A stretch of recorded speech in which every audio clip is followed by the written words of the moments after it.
when you are accountable to a community, it brings a lot of freedom. I know that sounds almost counterintuitive, right? No, just elaborate. When you're accountable, like if I'm accountable to you as a real estate professional and you call me out to a client's place and I do that and I do work for your client and it sucks. Something got missed. We didn't finish well. We left a mess. You call me, hey dude, this sucks. Yeah. You didn't finish well. You left a mess. Yeah. And I'm like, sorry man, we're busy. Can't get out there for a month. You're not going to call me again. That's basic. But I think that when you extend yourself in the service of others and you are committed, and it's not fake with me, and you're committed to other people's successes, and you know that you are working as a unit, as an organism within this community to make this community better, and you're an active part of it, there's natural accountability that's in place, that comes into play and is in place, at least for me. Great businesses don't spring up out of nowhere. It takes grit, perseverance, personal growth, and failure to reach the status of an iconic local business. Welcome to Season 7 of the Building Bellingham podcast, where we're bringing you 8 more stories of local leaders and how they are building Bellingham. Well, let's jump into it. We're on Season 7, Episode 4. Our conglomerate hasn't canceled us yet. We're still in business. Good to know, dude. Yeah, good. Glad you know that now. Yeah. The more you know. Yeah. But I'm here with Matt Shaver, and you have a lot of dimensions to you as a human. Your flagship's obviously Foundation Restoration. If you live in Bellingham, you've seen their signs. They're everywhere. They do everything from residential to commercial to, all of it. Yeah, all of it. Little industrial. But tell us a little bit more about you. Let's go back to, we talked a little bit about the beginning of you and being a collegiate basketball player and kind of like the way you made it out here to the Northwest. Yeah, well, I remember, yeah. Yeah. So background, born and raised in High Point, North Carolina. That's the center of the state. And I say it's a great place to be from. Not to stay. Is it actually the high point in? So the funniest thing about High Point, North Carolina is it is the highest point. It was named that because it was the highest point. My cousin Jamie will kill me if I get this stat wrong. He's a historian nut about our city. Atlanta. I do believe it's Atlanta. It's the highest point on the railroad between Atlanta and New York. Huh. Does that draw people there, or does it? I think it used to. Yeah. Not anymore. Not anymore. It's not It's a thing. furniture capital of the world. Is it really? Yeah. Oh. Yeah. So that's where a lot of industry was based around that. So I grew up around a lot of textile mills and a lot of, furniture manufacturing. Mm-hmm. That ended up getting shipped overseas, and now all the showrooms are there. It's kind of wild to walk into a town that is not got a lot going on, and then during the furniture markets, it's elbows to assholes to elbows. Assholes, yeah, right. It's kind of crazy, but it's a good place to be from. I'm happy to have migrated. You obviously rode the train out here on a boxcar or something. Yeah, boxcar. That makes sense. That's how we do it. We were in search of gold. Yeah. Oh, yeah, that makes sense. Yeah, didn't quite make it to Alaska. No. One of the reasons I wanted to bring up college sports. Yeah.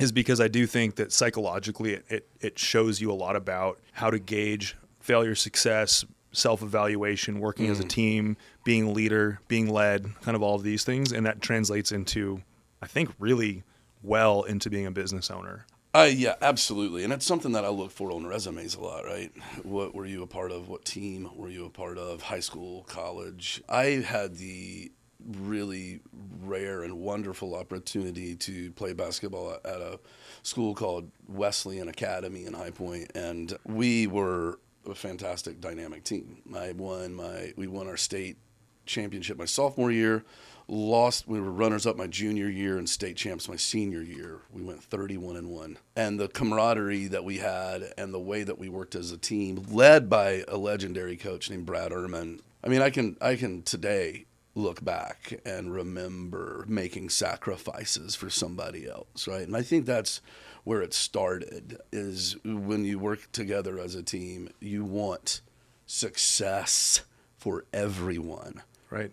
And that parlays wonderfully into running a business when you really, for me, learning how to, I've never been a micromanager, but learning how to delegate and take your hands off of it and believe and know that failure is the greatest teacher. Tell me more about that. Because I think a lot of people are afraid of failure, but I feel like the minute you get burned a little bit by failure, it doesn't get as bad, and you understand you have more to gain. Well, think of a 4-year-old kid, a toddler. They're beginning to understand. Hey, that's hot. Yeah, hot. How many times have you said that to yours? That's hot. Hot. Yeah, hot. I've said it for even my nephews. All of my kids in my life, they call me all the way to like 15 years old. They call me my entire name, Uncle Matt Shaver. Yeah. Right. Probably because I'm in their life, right? Yeah. But also guiding and things like that. But imagine that 4 or 5 year old touching a wood stove. Yeah. I had a friend that actually allowed his daughter to do it because he was so tired moving her out of the way or asking her to stop. And finally he was like, do it. She never did it again. Yeah. So while we hope we're never burned on a job site, right? We've been burned in other ways. On yeah. job yeah. Right. But what we what I think failure teaches is just that. Hopefully that's putting something into our brain and reminding us that let's not do it that way again. I know it's happened in my life, in my work. Like, systems are formed because of mistakes. Systems are formed because of failure. One of the things that I think it's a great teacher in sports. Mm-hmm. It doesn't happen this way anymore, I don't think, in coaching. But if we would win, we could win the game. But if we didn't hit our target free throw benchmark for the game, we were running. Yeah. We were running. And there might have been puking. Until puking. Yeah. Yeah. I remember we had a transfer coming. His name's John Hungerford. We were a senior in high school, and we were touted to win it all. And he came in as our point guard. And the dude in the first practice took off in the 3-man weave and tried to dunk it. And he back-rimmed it. Coach blew the whistle. We went to the line. We're running suicides, which they called Trojans. Yeah. At our Christian high school. Right. And I'm sitting beside of John on the baseline, and I'm like, so yeah. Every time you do something like that, we will be doing something like this. Yeah. So if you don't make if you can't dunk it, don't dunk it. Yeah. Like, I just remember, and I love the fact that I just got to bust his balls. Yep. And it's important. Again, yeah. 30 years later. Yeah. Oh, you still do it? You let him know? Well, no. I just did now. Yeah. Oh, so yeah, because he's listening. Yeah, he's going to be listening to this. Shout out to John. Yeah. Shout out. You ended up in the Northwest. How'd you end up in the Northwest, and how did the wheels get turning for you? Yeah, that's an interesting story, and it involves my then wife. Mm-hmm. We were living in North Carolina. We were struggling to find our way and struggling in our marriage. Not sure what to do. She's from Victoria, BC, and we basically were apart. And I was like, hey, let's give it one last ditch effort. Let's pull the last thread on the sweater, and let's rock and roll to Bellingham, get closer to your family. We had some friends that lived here. So you'd been here before, we'd been here before. Because some people just go, this looks cool. Yeah. Yeah. We'd been here before. Her folks were living just north in Chilliwack. Mm-hmm. All the in-laws were on Vancouver Island or Lower Mainland, BC. Like close enough, yeah, but like not too close. Yeah, exactly. Yeah, I understand that. And we had just had twin nephew and niece that were in the NICU in Victoria, and that was important for both of us to get out here to be near them. And then it was just, let's make a change. Let's see what shifts. And so that was crossed to the state line in October. So I've been here 23 years the first week of October. Yep. Last October, this past month. Yeah, so it was just, let's start over. Yeah. Very interesting conversations as to what I wanted to do. And that's really what birthed. Like, I didn't know what I wanted to do, but when I crossed the state line, she asked me, she's like, what do you want to do? What do you think you want to do? Now that we're here. Yeah. Yeah. What do you think you want to do? And I'm like, well, I had this harebrained idea to employ people. It's like, I want to employ people. I felt like I had an idea. I thought I was going to be in manufacturing. I just followed my nose and got into selling construction gear, heavy construction formwork and stuff like that. Yeah. And then parlayed all that stuff into foundation restoration, which ended up employing, I think it's hard because the field we have some turnover in the field, as every company does, but 23, 25 people at the moment. So see, that's pretty awesome. And like, did you know the whole time that, like, you knew that you were going to work for somebody for a little bit to get your feet on the ground? Yeah. But at what point were you like, okay, this has been great. Thank you. Salute. I'm going to do this thing. Tell me about that, like that transitionary moment, because it's usually scarier before you do it than it actually is. Oh man. Yeah. Tight as a tick. Just like, what am I going to do here? Yeah. So I knew that it was important for me. And this is a basis, I think, of anybody's business, and you do a really great job at it, is building relationships. Go for the long game. This short-term turnaround that startups typically want, I knew that wasn't going to be what I I want was to see gonna profitability in 6 months. And you're like, oh, boy, are you in for a long road of debt and misery. Misery. Yeah. And while it's hard doing it the way I did it, it was the right call to make. I mean, the debt was low, the work was hard. Yeah. But the debt was low. And so the thing that spurned me into making this decision and moving to do something on my own was I was tired of getting fucked around by the corporation that I worked for. Yeah. Like every quarter, it felt like a commission schedule changed. Every 6 months, the needle moved. It's like when I was killing it. I started the company in the recession in 2009. What was that like? 10. Yeah. Insane. Like, I was moonlighting doing it. I was still working for that company, which will remain nameless. Yeah. They took exception to me moonlighting. And so I had to give up foundation restoration. And so I went back to the company that I was working for and was losing everything. I was near bankruptcy. 2009-10, we had sold our house on Humboldt, the first one, moved into a rental. That was a disaster. And I was like, this is ridiculous. And so I went to work. I left that company and I went to work for a company called EA Services. Okay. They've been bought out now. They were in my wheelhouse in terms of concrete restoration and coatings. Mm-hmm. And so I was their asset up here selling those services to industry, et cetera. And I really struggled with it.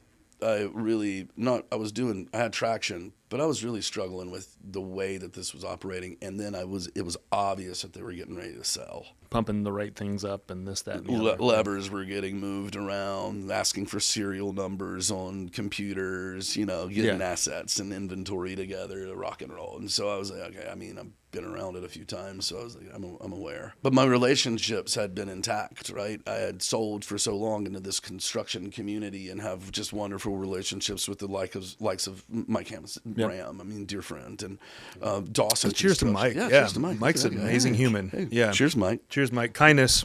Yeah. The theme of kindness. Kindness. That's right. Yeah. Yeah.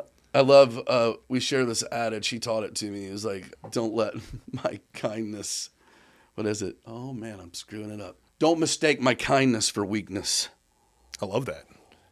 You can be kind and also firm. Absolutely. Yeah. Sometimes firmness is kind. Yeah. Back to EA Services, I go to work with those cats, and I'm getting traction because of my relationships here. That's why. Yeah. And that's why relationship building is so important. And that was really fortuitous. I actually skipped a little spot. I went down to Portland to negotiate a new deal with the company that I was working for that kept screwing around with commissions. And I did. And I left, and I was heading north, and I was on the Columbia Bridge over I-5, and this dude named Randy Pinson called me. I'll never forget it. And he talked a little bit Southern, but he's not. And he's like, hey, Matt. And he was like, Randy Pinson, EA Services. Yeah. He was like, I heard you're looking for a job. And I'm like, yeah. And he was like, where are you? And I was like, heading north on I-5, just crossed the Columbia River Bridge. Turn right at your next exit. Okay. He was like, when you get to the stoplight, turn right. I'm the guy waving at you on the corner. Okay. And I was Did you do it? Of course. Yeah. I mean, that is like, that's something's happening in the universe when that kind of shit happens, Yeah, right? very serendipitous. And I'm like, okay, boom, boom, boom. Yeah. Negotiated the deal on the spot, got back home, resigned with the other company, and went to work for EA Services. Yeah. Bananas. Yeah. And so during that time, leveraging the relationships that I had from the time that I built, selling to this construction community really went well. And then I just got to a place of like, I can't do this for anybody else anymore. Can we talk about that for a minute? Yeah. Like I feel like anybody can do what we do. Anybody has the capability or has the opportunity to, for the most part. Mm-hmm. And there's lots of different factors. I don't want to get into those factors, but what I want to talk about is the mental cap on the fear around what happens when you like take that leap. And there's this, you've heard the old metaphor of like jumping off a cliff with your wings and your wings don't open up. And everybody says that, but then they always open up and you're like, yeah, what about the part where I'm like hurtling down the cliff and like hitting every rock on the way down? Yeah. Tell me a little, that was really morbid, by the way. That was something. I'm going to drink to that. Yeah, That was very morbid. Yeah, cheers. Yeah. But the wings do open up. The wings do open up. They open up. Tell me a little bit more about that mindset cap that a lot of people have. Everybody, I feel like most people bump into that in their careers, but a lot of people just say, "Meh, there's nothing I can do about it." Yeah, there's nothing I can do about it. And tell me about that like mechanism for you that was like, I have to do this. I have to make this jump. I had to make the jump because I was watching. I was tired of being manipulated by others, and that's also why I built the company the way I built it. I knew innately that it was going to be hard. I felt like it would work, but of course I wasn't assured. I mean, I couldn't be. I think what ended up really happening is a dear friend of mine, Pete Brands, is one of the principals at PSE, Mm-hmm. the engineering and surveying crew, not the utility. Right. He was like, you're going to do it, you're going to look back, and you're not going to regret it. And he was like, even if it fails. And I thought about it. I do have to honor the fact and be authentic in the fact that I had a business partner when I started Foundation Restoration by the name of Ron Houtsma. Mm-hmm. Ron was older than me, bored out of his mind, moved out here from New Jersey to be around his grandkids and his sons.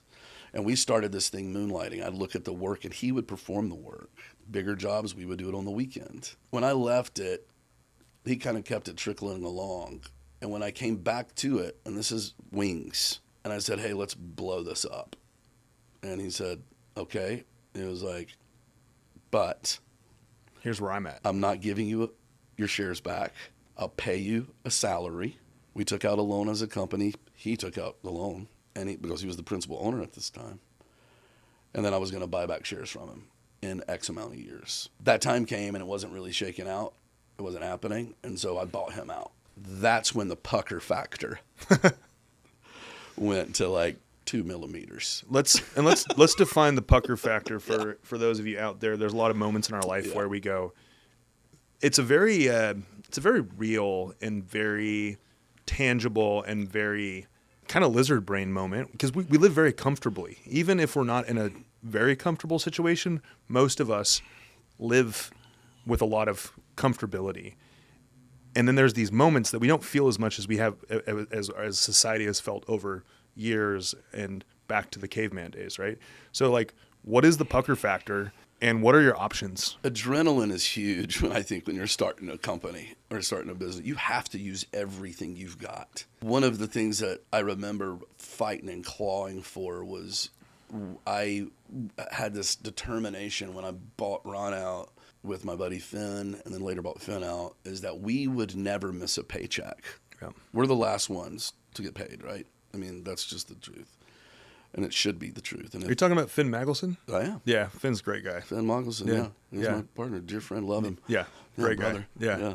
And so he was part of the company from 2013 to 18. The adrenaline in like, we're doing this job and we're doing it to perfection. Quality was huge. We had an incredible workforce at the time, like we do now. But then it was like a nucleus of like guys that we were touching all the time. Now I'm separated from the field, right? Yeah.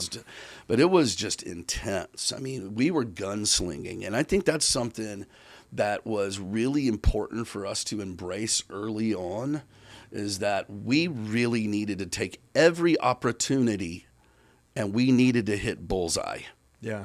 Like every opportunity. I was running around turning over every rock, every real estate agent, every home inspector for that side of our business, every home builder. And it was white knuckling. And I think you really do have to have this mindset of like, that's what it's going to look like in your early years. That's what it's going to look like. And if it doesn't look like that, you've got it way too easy. Yeah. Where's that trust fund type Yeah. question? Yeah. Oh, sorry for this. overnight success. Yeah, right. what? Like, no, you've got to go. And we knew, I knew that this thing was going to work. I remember a specific time where talking about jumping off the cliff and hoping some wings form on your body. Form, not just open up. Yeah. Just actually form and you turn into like screaming eagle. It's we needed to pay 940s, 941s. We needed to pay payroll. And it was the first time that we were like, we had grown, we had kind of doubled in revenue from like 435 to like 860. It was wild for the first 3 years. It was like I went from 35 grand to 435 to 860 to 1.6, and we were like, that's when you white knuckle. Yeah. I mean, you're riding a beast because you've got to You have to keep up. tons of people to payroll. You've got to move. And I remember we were like on the razor's edge of Finn and I not getting paid, us not making our 940s, 941s, pretty close to payroll, and we were making phone calls to borrow money. And we were waiting by the mailbox, and $70,000 came in. Wow. Yeah.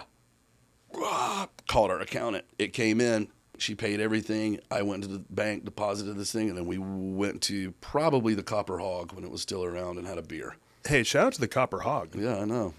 Missed that joint. We used to go there, just a quick side note, we used to go there after Bellingham United games when I played United, and the owners of Bellingham United would buy everybody in the bar a Patron shot. Yeah. It was this is when I met my wife. Sundays, which is not typically a day that I'm drinking on unless it's a Sunday fun day in the summer. Those happen, dude. Those happen and they're great. The post Bellingham United games, we'd march down there with all the fans and all the, Yeah. and they would buy a shot of Patron for everybody in the bar. And I met my wife when we were drinking like that on Sundays, and it was in college. Granted, I had no job, so Right. I was, that was it. But Awesome. I was there for a couple of those days. yeah, so United games. Yeah. All right, man. Well, I was there in the Copper Hog for that, too. back in the day when I wore those short shorts that my wife liked. Yeah, she liked it. She liked those. Yeah. Oh, God. Hall ring from the beer garden. Yeah.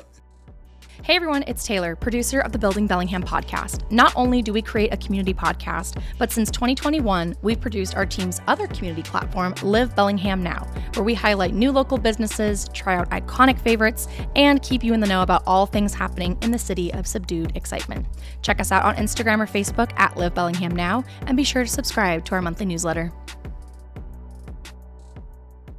I want to talk a little bit about, I hate to commoditize this, but it's really important, the concept of social capital. I think a lot of people, I've been using that word a lot more, where there's like the nuts and bolts of a business. There's the nuts and bolts of a bid or a job that you're doing, but like the social capital, knowing that the person on the other end that you're asking something of, you've also showed up for them when they needed you the most, and that concept of social capital. Can we talk about that for a minute? 100%, dude. That's the sweet spot. Yeah.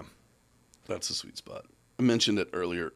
Relationships are key. Secondly, doing what you say you're going to do. That's hard. It's really hard. It's hard. I'm just being completely bare bones honest about that. Everybody, even people that show up and do what they say they're going to do, still have the internal battle that every human has of like, well, this would be easier to go this way. Yeah. This is the hard way. This is the right way. Integrity is defined by what you do when no one else is watching or no one else is listening or no one else knows what's going on in your life. I mean, integrity is define what you do behind closed doors, right? And that's something that I've wanted to instill within all my people, and I feel like they get it. And I get what you're saying about I don't want to commoditize it, but if I could teach anything, it would really be like the do what you say you're going to do. The 4 Agreements. Have you read that book? Oh, The only one that has really No. stuck with me is do what you say. It's basically your word. Be impeccable with your word. Yes. Yeah, okay. Yeah. Same. Yep. When you are accountable to a community, it brings a lot of freedom. I know that sounds almost counterintuitive, right? No, just elaborate. When you're accountable, like if I'm accountable to you as a real estate professional and yeah, you call me out to a client's place and I do that and I do work for your client and it sucks. Something got missed. We didn't finish well. We left a mess. You call me, hey dude, this sucks. Yeah. You didn't finish well. You left a mess. Yeah.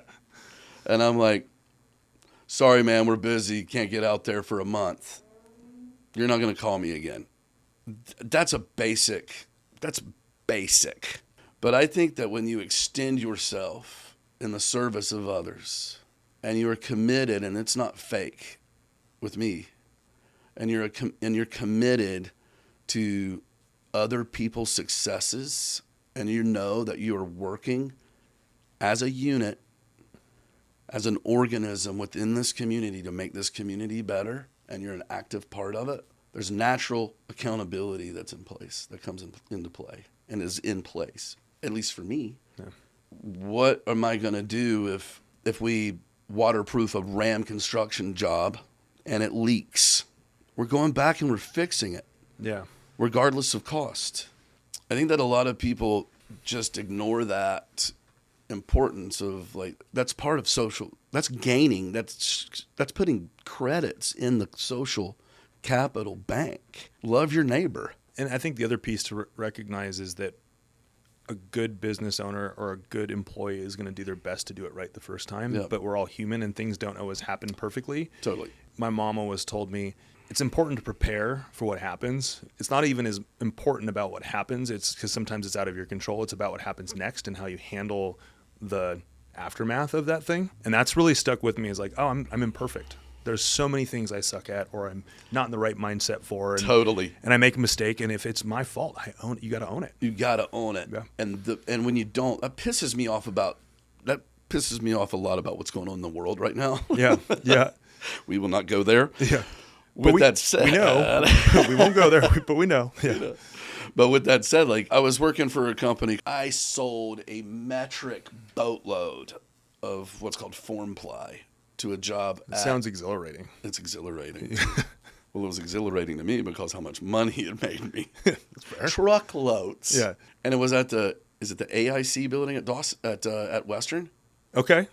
when that was being built? Right. Is it AIC? I think it's AIC. Not AOC. It's been a while AIC? since I've been I know. there. I think it's AIC. I used to know me and Coop used to know all of and Taylor had a stint, and Tiffany too, where we knew the names of buildings at Yeah. Western, and now I just don't even know Yeah. what happens there. Monster.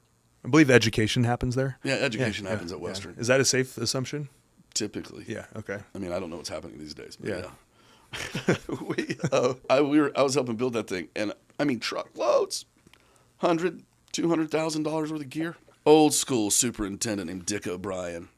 God dang. Wait, Dick O? Dick O'Brien. I gotcha. Was hardcore, like legend. Built so much around here. Legend for Dawson Construction. He calls me, and I answer the phone, and every time he called, I was scared to death. And so he called, and he's like, Matt. And he's smoking constantly. He's like, Matt, this form ply is all delaminating. All of it's delaminating after one use. You're supposed to get like 60 uses out of this thing, 20, 60 uses out of it. It's like, this shit is delaminating everywhere. He was like, this is not okay. And we're pouring tomorrow. And I'm like, good, you got big mistake. The thing that is important to do when there's any mistake, this was massive and it was in critical path. Yeah. You show up. You show up. You stand and you take it. I didn't make that plywood. Yeah. I never saw the plywood. It's not your fault. It's your problem.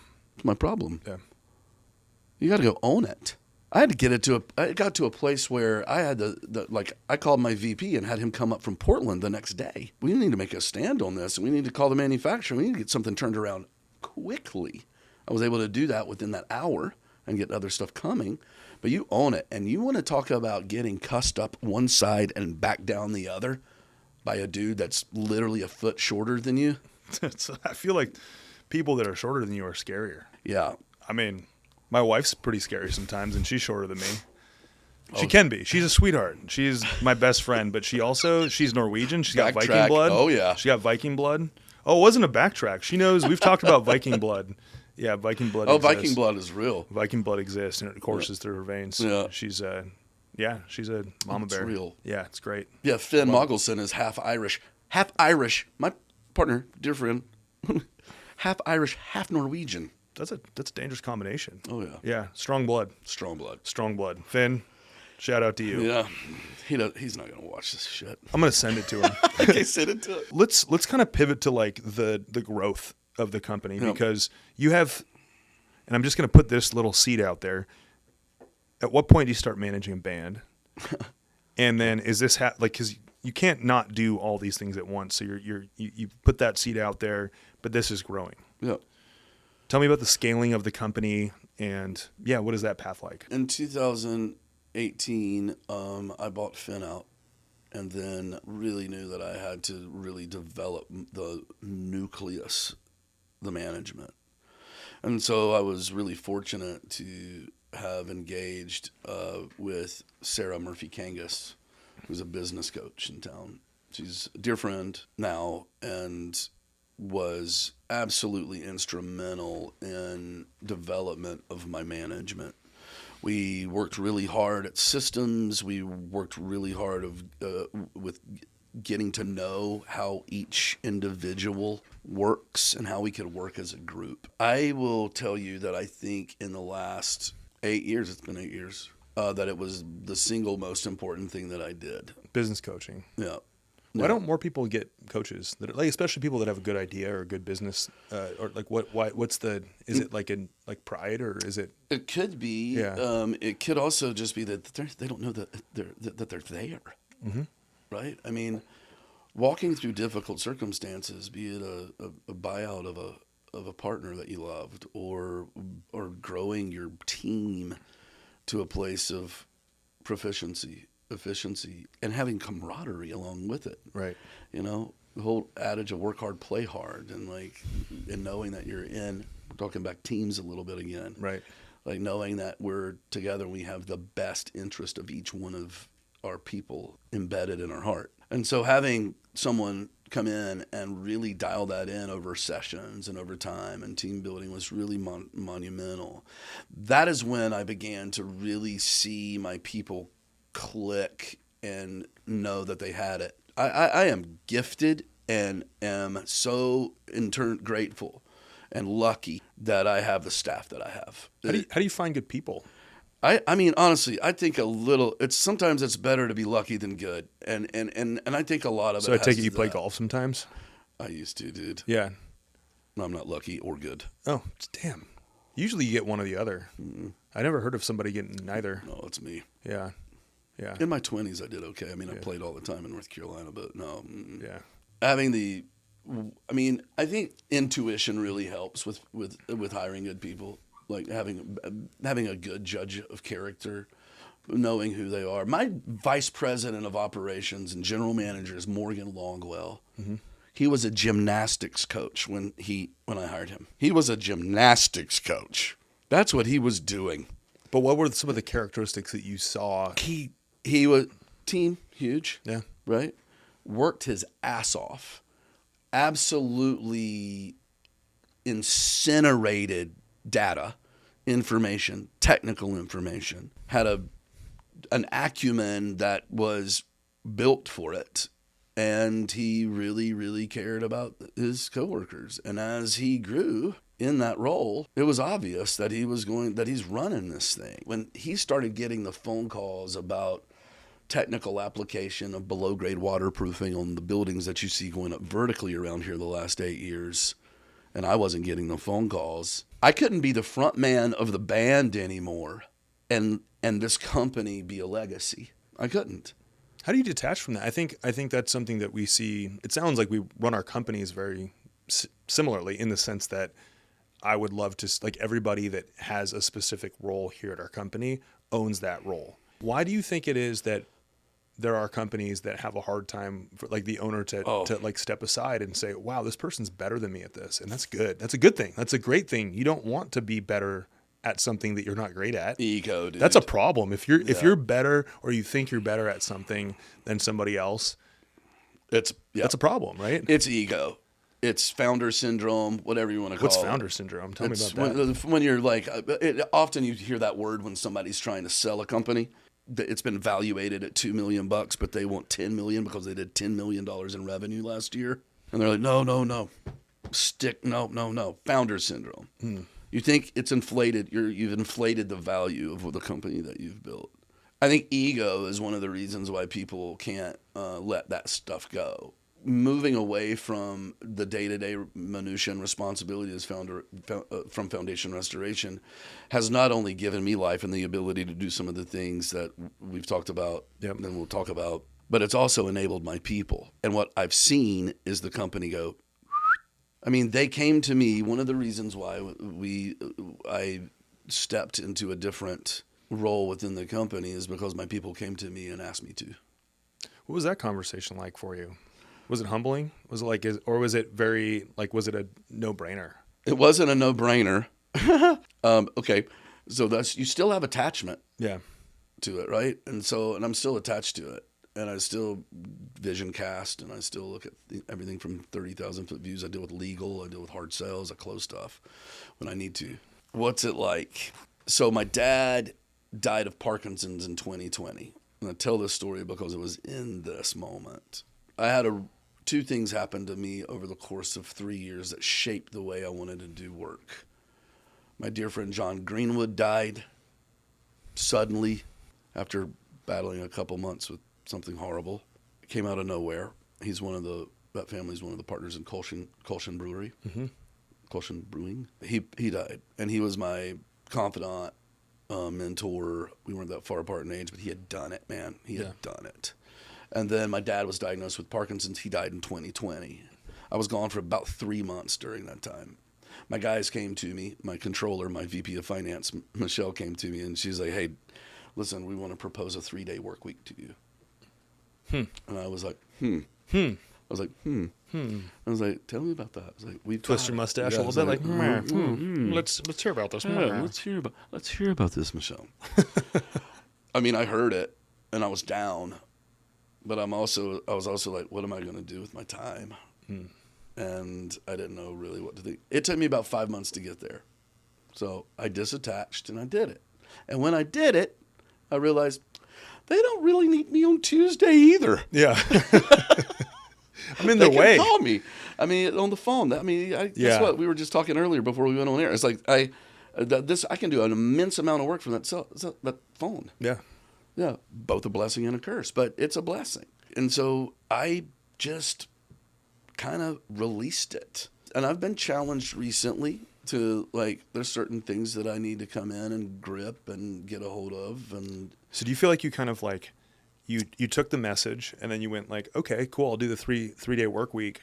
And then they're like, yeah, but you still need to come back and do this thing. Do you feel like you had some sort of like micro correction on that a little absolutely. bit too? Yeah, absolutely. There's micro correction here and there. It's like, it's kind of like they're down with it, but they're also like, the touch point's important. Yeah. So not being removed from it completely is really good. I was challenged by a business analyst a couple months ago, and he told me, he was like, you've abdicated the throne, don't abdicate the throne. And so I think you can do that in a really nuanced way as an entrepreneur, as a business owner that is able to do other things like tour manage for a band and be. We're going to talk about that in a minute. Oh yeah, we're going to talk about that. But I don't think you can.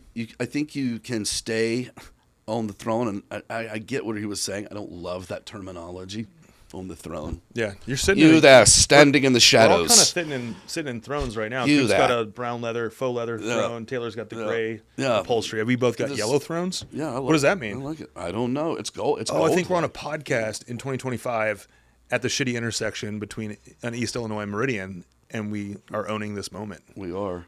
Look at us go in the studio. So it's weird to be like, hey, you there, standing in the shadows, step forth unto thee, so I might smite thee. That's not what I mean by the throne. It's more like, hey, dude. That was like, a good impression. I can do the old English stuff pretty good. You there, standing in the shadows. Yeah. drink thy whiskey, and have a merry old time. Oh, indubitably. Indubitably. I was challenged with don't abdicate, and I got it. And so it's more like adjusting your mentality in a way that still gives freedom and flexibility to the management and the leadership of your company to run it the way that they are running it, and they are running it well. Yet have the touch points and hold those to accountability. Right. And are you meeting your deliverables? That's what I care about. I really don't care about how many hours you work. In fact, I hate sometimes how many hours my management works. Yeah. But I feel really grateful, and I want to give them whatever they need to support. That's my job. Yeah. That's my job. Building Bellingham is a community production of the Bellingham Real Estate Company. We are an independent real estate firm located on Meridian Street. From our data-centric approach to a heavy investment in media and collaboration, we do real estate differently in Whatcom County. Check out Bellingham Real Estate Co reviews on Google, Zillow, and ratemyagent.com, and don't hesitate to reach out with any questions. Before we get into the band management, we're going to talk a little bit about, from a ownership perspective, when you're treating people with respect through earned autonomy and also trying to invest in their lives and have them have what they need to grow their life, give them time to be a human and not just like only obsess over this thing that like we're all trying to, like this like little fire we're trying to keep going kind of thing. How do you find that balance between autonomy and accountability? Because that's and I have that conversation with myself. It's not just to, people that work here. It's also for myself of going, dude, go just get out of the office. And at the same time of like, no, you need to sit down and shut up and do your job. Like, because we all have that struggle internally, right? Of course. I'm a weirdo in this, I think, maybe. I would prefer my people work less. They do such a hell of a job. It's ridiculous, and they've earned it. Yet we have clients that really need stuff done, right? We have deadlines. And so walking a very fine line there is tough.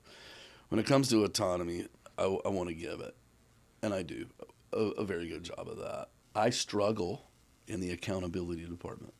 Yourself? Nope. With them? Holding them. It is one of the things, and my controller, Michelle Palmer, would be laughing at this right now, and when she sees it, she's going to laugh at it because it's the truth. It's hard for me to put the thumb down on someone. I'm a lover. So it's hard. Hear that, Bellingham? Oh my God. It's hard. But I am capable and able of doing it, and I have learned over the years to do it better. I can hold people accountable with grace and kindness and still be firm. And so I think one of the things that has aided me in that is a more defined and regimented review process. Thankful for that. That's also something that Sarah Murphy-Kangas instilled and helped us with back in the day. A more defined review process. The business analyst that was in my office July very instilled that, or re-emphasized that. That's been extremely helpful because there's a set time, there's a document, and you can be honest. Right. And it's been really, really helpful. One of the things, since I'm separated from the field crew now, by several layers. I don't see every job. I don't know every job. I'm aware of most, but not all. I can't keep track. One of the things that I tell when I have to step into a difficult conversation with someone that I'm 3 layers away from, that's harder. Right. Versus someone that you are closer to. I don't know them as well, right? And so I always tell them that, I always say this, if I am hearing your name every day in this context, it's not a good look. It's not a good thing. Like if I'm hearing your name and you're seeing the whites of my eyes right now, talking to you and calling you into correction, you should take that and understand that this is your final warning. Right. Like if I have to show up at a job site and correct somebody for behavior, for continually not meeting the mark, or frankly, doing poor quality work, especially when they're in the lead position in the field. Mm-hmm. That's a tough thing for me. Yeah. Like the last time I did it was in June, and I was in a pretty tender spot in my life, just ended the relationship of 26 years. And I was pretty tender. And I had to address this human who's also going through something similar. And I knew that I had to go hard in the paint to get his attention. And it was probably the third hardest conversation I'd ever had with an employee. Very quick. I was just like, I'm getting to the point of faking. I'm cooking MCs like a pound of bacon. I'm getting to the point with you now, and it's going to be quick and it's going to be curt. And I just said, dude, you promised me that this is what you were. I paid you more than I paid anybody else coming into my company, and you haven't proven me shit. I need you to step up or you're not going to have a job. Like, that is bottom line. You continually produce poor quality. I paid you for more than that. I trusted you. I trusted what you said, and I'm not getting it in return. And I said, do we have an understanding? Yes, we do. And I walked off the job site, and I got in my truck, and I was like, whew. Yeah. Sometimes that's what it takes. So autonomy in the field is one thing. Autonomy with my management's another. We want to give that. It's trickling down through. That's the hope. We want to see great work. We want to see autonomous great work. I don't want my project managers and my supervisors always having to lead guys that have been doing stuff for 4 or 5 years in the field. Let's step up. Let's do this right. Autonomy and accountability, man. That's a tough one to answer. I rambled the. That's okay. That's the whole point of this is we're going to ramble and we're going to be on a podcast, and that's what happens. Yeah, and drink Doc Swinson's whiskey, by the way. Ooh, shout out to those guys. Just so you know. Yeah. Hey, Steve, Jesse, Joe, you guys, all you guys. Steve, Jesse, Joe. By the way, Jesse and Steve have built out, and Joe have built out the tasting room, and so they do private events there, which is pretty awesome. I've done a couple of them. They're great. They have amazing whiskey. You'll get it at Hagen or You can. Distiller. The Ferndale Hagen has everything. Has the best selection. Yeah. Has everything. Yeah. Okay. We've talked about swinging a hammer, so to speak, and we've talked about this, but there's more dimensions to you. You've been a manager of a band for how long now? 3? Is it 3 years? 20? Yeah. Tell me about your love of music and how you ended up doing, like getting into that. Sure. I've always been connected to music. I was a vocal performance major as well. I didn't finish college. I had to rock and roll and start making a living. Hey, me too. Yeah. Oh, yeah. A couple dropouts here, just hanging out. Yeah, just hanging out. Why not? See, you don't need a college education. It's good. By the way, just a quick caveat, and I said this, it was really uncomfortable. I went and spoke. Coop actually had me go speak to a real estate class, which I was not ready or qualified to do. But he said, why don't you come in and do this? And I went and sat there, and they're like, oh, so when did you graduate Western? And I said, oh, I dropped out. And it got really quiet and awkward. And then I said, but by the way, you should finish school. If you're here and you have an idea of what you want to do, this is a great thing to do. I'm not knocking anybody for this, but this is my path. And it was a very awkward moment. It's one of those moments where I'm too blunt and too direct, and it just... Been there, bud. I'm like, oh, wow. Man, that's probably the wrong thing to say to a group of students that are like in their undergrad, like stressing their way through college. Like, this is going to be it. This is going to get me a job. And I'm like, yeah, I dropped out. Anyways...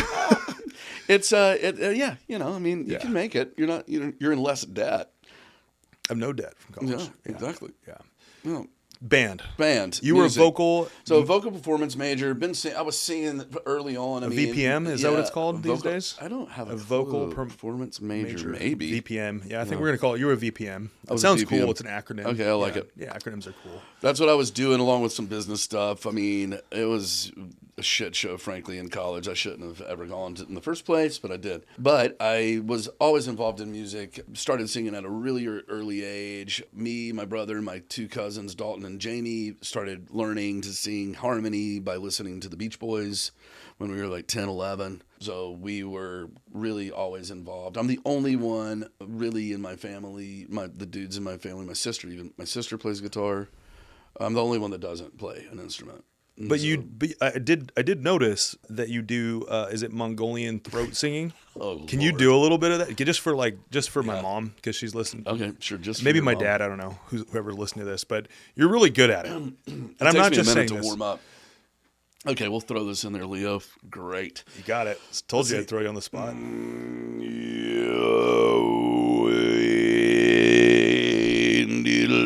Okay,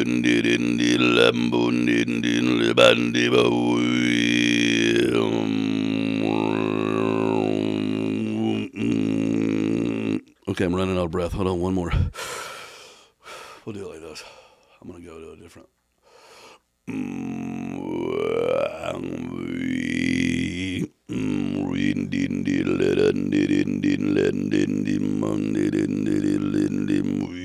Oh, I'm starting too low. I need water, not whiskey. Water? You wet the water. whistle. Water, not the golden hour.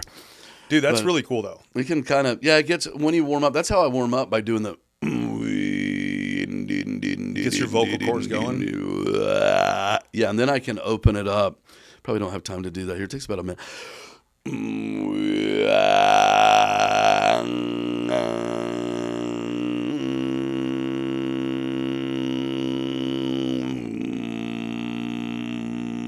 Something to that effect. Damn. If I can get it to split in 3, that'd be great. That badass. Happens later. Taylor's over there dying. So cool. Yeah, so vocal work was always something fun for me. Enjoyed it for my life. Did a lot. Yeah. Sung a lot. Did a lot of things in that world. And then, it went stagnant for a long time here. And then me and a couple of buddies done 3-part a cappella harmony. And I posted on my Instagram page here and there, and haven't done it in a while because. Is it time for another one? I'd like to, but these guys got, they both got girlfriends. Oh. Come on, girlfriends. Inspire them to go do it again. Got to get the acapella degree. Is it like one of the ones where you slide out? Everyone slides out in a row? No, we don't do that. That's pretty cool. That's kind of my dream. It's like, yeah, barbershop. Yeah, barbershop. Yeah. Quartet. Yeah. So yeah. Music. Yeah. Huge for my life. Played in some, played a little bit in some bands, had a lot of friends in the industry, and then out here just got embedded in it and became active in stuff. Supporting music in any way I can is important in arts to me. A lot of my giving goes in that in that direction. Like We've Fire talked Story about too. Paper Whale, arts, music, installments, Amazing work. all of that stuff. I mean, Nick Hartrick is one of my best friends of 19, 20 years. I mean, we're together a lot. I want to support that stuff and have. And when I can, I will. The other thing that I was able to do, and I was asked by my buddy Jeremy Elliott, who you guys might remember, Polecat, Aaron Guest was the front man, his wife Kaylee on the fiddle, Jeremy Elliott on the electric guitar, Richard on the bass, Carl on the drums. They were huge. They did lots of major stuff. That when that dissolved in 2020, right before COVID, it wasn't intentional. They were like, we're done with the project. Jenner Fox approached Jeremy, and they began to formulate an idea in a band. And Jenner's a prolific singer-songwriter. They asked me to go on a run with them to Sisters Folk Fest and Sisters, Oregon. And I had a van that could load stuff up, and it would keep us contained. And I was like, and I've always wanted to go to this Folk Fest. And I was like, yeah, let's do it. And so Jenner was reluctant because he's a butthole. And but you're the manager. Yeah. Well, no, at the time I was just helping. Yeah. And so after that, I was so into it, building relationships. It's project management with music. Right. It's project management with music. I mean, my life has been in project management, right? And so it's just taking 5 individuals and putting them in the right position and giving them what they need and supporting them, dealing with the venues, the front of the house, the back of the house. Yeah. They want me to be involved in the sound check. I'm listening. I've heard anybody else on the planet. And it's just been really fun to be involved and listen to music being created from the ground up. When an idea is sparked. We were sitting at Jenner's folks' house in Bend, Oregon, and an idea got sparked. He always has something rolling around in his brain, and so he just kind of started to throw it out there with his guitar. And then you see Jeremy pick up his guitar, and then you see Jenner's dad, Peter, can't help it, pick up a mandolin, and then we're all kind of like singing-ish and like wondering where the harmonies fit, and then it just starts to build, and it's like. And then it's going to be on their next duo album. That's awesome. Jenner and Jeremy are cool. recording right now in studio. Dude, I have. That is one of the things that I respect and love about musicians so much. And like a lot of my family is musical, and I'm like the black sheep that like I will sing, but I am not the best. There are much better, but I just love sing, man. I just love I just love watching them. I enjoy watching them and more than I enjoy singing with them. But I love that like my aunts and uncles and my mom can just start like building, and then someone jumps in with a harmony and it just sounds cool, and I'm just like just do it. I know, I'm just kidding. I do jump in. Yeah. It's life-giving to me. It's a really fun way for me to exercise my creative realm, brain, heart, soul. I love it. I get to sing with them on stage from time to time, doing some backup harmony on a song here or there. It's really fun. And I love to see growth. Yeah. And I love to see momentum happen and take shape in anything. Yeah. And I'm seeing that with these guys, and that's really fun for me. And I'm so grateful that I get the opportunity to do it. We go out on a big run in December. So what, for people that are listening that like folk music, is it FALK folk music, or is it folk music? F-O. Folk. Okay, folk music. Folk so music. What I would call it is, I describe their music like this. It's singer-songwriter. It's folk. Yeah. It's Americana, rock and roll, slammed into a ball, deep fried. Just kidding. It's not deep fried. Jenner would hate that description. Like air fried? No, air fried. Yeah. it's got some snap. It's got some crackle. It's got, I love it. Yeah. It's have, beautiful melodic guitar. We got a dobro in the band with that he also plays lap steel. Aaron Guest on the keys. It's talented people. Like very, very talented. The dude named Aaron Moore on the bass, who's probably one of the best vocalists I've ever listened to. The guy can do anything, and so just super fun. And Jeremy Elliott's considered one of the best guitar players in our region for sure. And when people hear him, it's cool to be able to just be a part of it. It's really fun, man.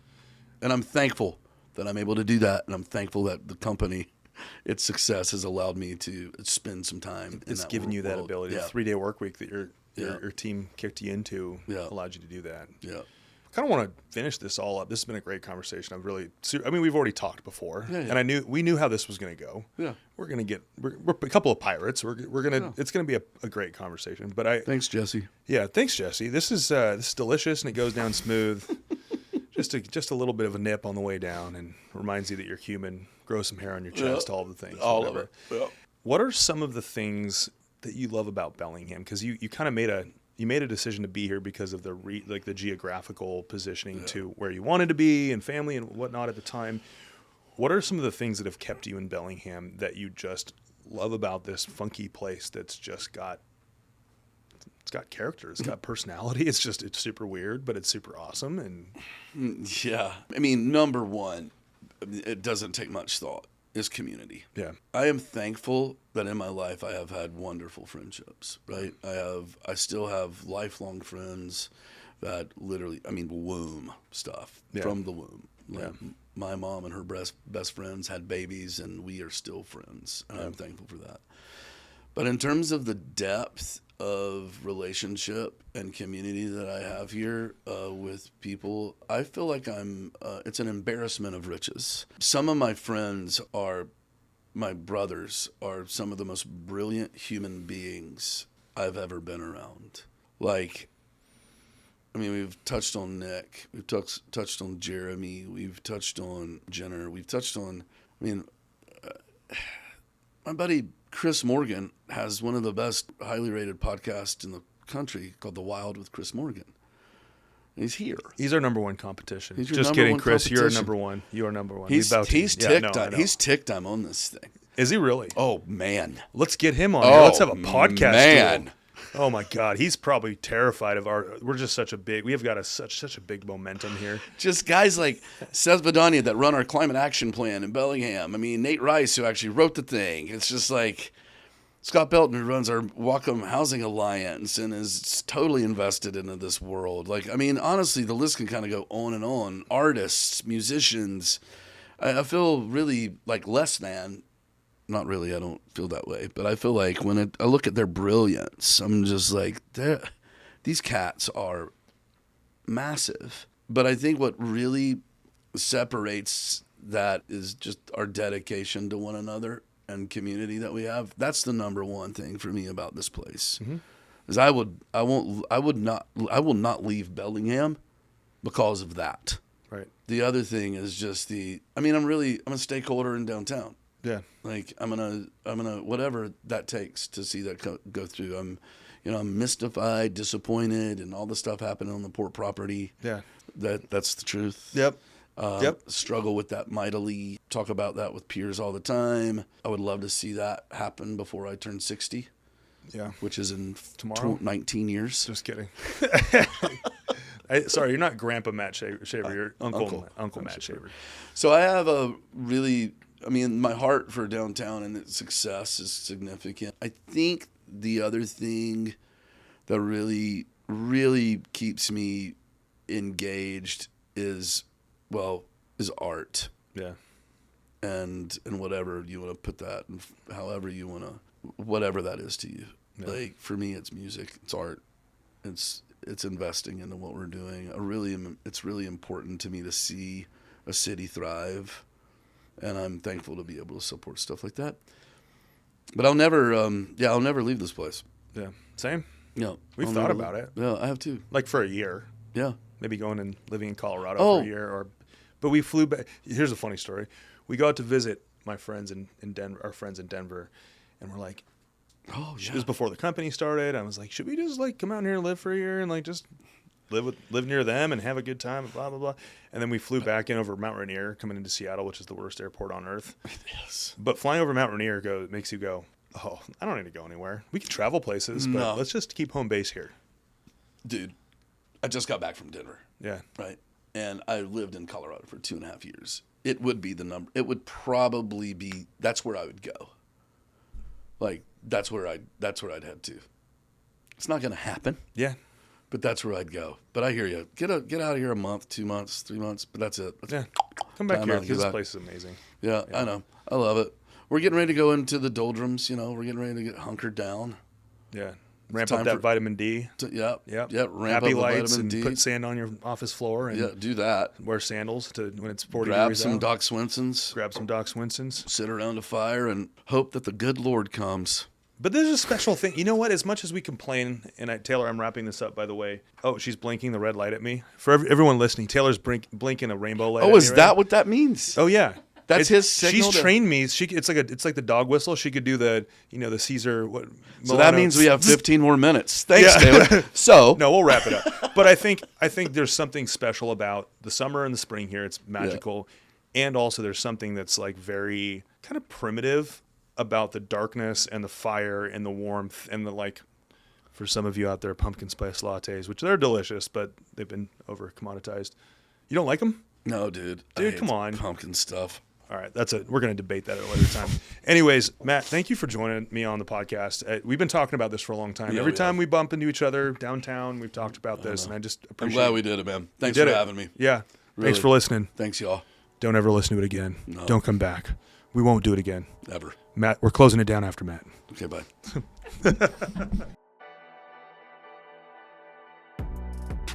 Building Bellingham is a community podcast produced by the Bellingham Real Estate Company. Our producer and audio editor is Taylor Beal, and videography is by Cooper Hansley.